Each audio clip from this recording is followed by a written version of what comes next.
The reason for that was because I had no original Game Boy or DS. Since I was just 14, I had no money and no job yet.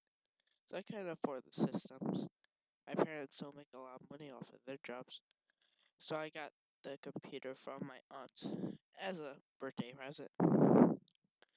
So I found a Mario ROM from the WordPress site called MarioGameRooms.wordpress.com. It seemed like a normal website that offered rooms, mostly by the name, but when I got on the website's theme was dark, red, and black. I thought it was just the owner's design that looked cool.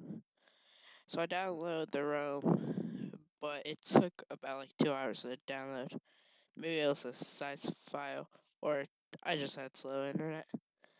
As soon as I got the ROM, I didn't feel like playing Mario, so I just waited a while. But the more I waited, the more my computer would slow down. But when I decided to play the ROM, my computer speed way back to normal, and I could use the game as normally. When I loaded the ROM on my emulator, it took a while. The screen was stuck on the Nintendo logo, and the Nintendo logo would sometimes glitch and just turn black and white. But then it would go back to normal. It did that for about 10 minutes. Then the game loaded. It was just like the Super Mario Bros. That recently came out for the DS. So I played the game for about 20 minutes, and then it started to get weird. Mario started glitching, and sometimes I couldn't jump. I could only move. All the gumbos that hit me while I couldn't jump, well, they got hurt instead of me. The animation was also different. The Goomba, instead of getting flattened, they sunk downwards or flew upwards. The power upgrades were also weird.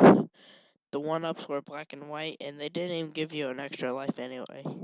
The fire flower made you shoot ash instead of fire. Even worse, the star didn't even give you invincibility. It just killed you. Every time you die and try to hit continue, it would say, no, continue. So you would have to start the level over, and when you get to the end of it, you would go through the pole into a warp area. It showed only one level though. World 9, level 99.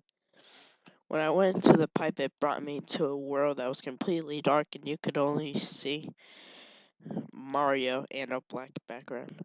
The further I got, the brighter the screen got. It appeared that Mario was inside a dungeon, different from Bowser's castle though.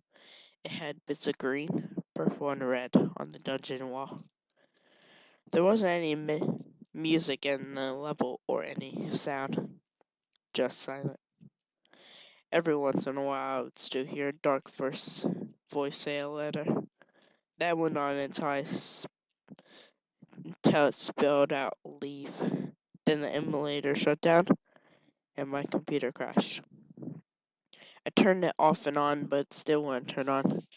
I found out that the computer was dead. So I charged it for a while, and while I was charging, I played the game. It started me all over to the first level, but the same thing happened. So I went to a place where I was last time, but it wasn't there. Instead, it brought me to a room where you beat Bowser in World 8, but the princess wasn't there. It said, sorry, Mario, but the princess isn't here. She's dead. The game would shut off and huge letters would show up on my emulator. Don't go back. It showed Princess Peach without a head. It showed Bowser with a plain white eyes and a pale face, smiling. He got closer and closer and closer until he was right up to the screen. He talked and said, demons hide in the flesh. And then the game screen got shaky and my computer screen cracked. I still have nightmares of the game, and I always wonder why the creator made it. I tried to get on the website and tell people that they should not get the ROM and never load it on their computer. But when I went on the site, it was gone. It said the creator had deleted the site. Reason: can't go back. The creator must have been some psychopath or just crazy. Why would any human being make this? How did he make this? Another question that came to my mind was, what if he wasn't a human at all?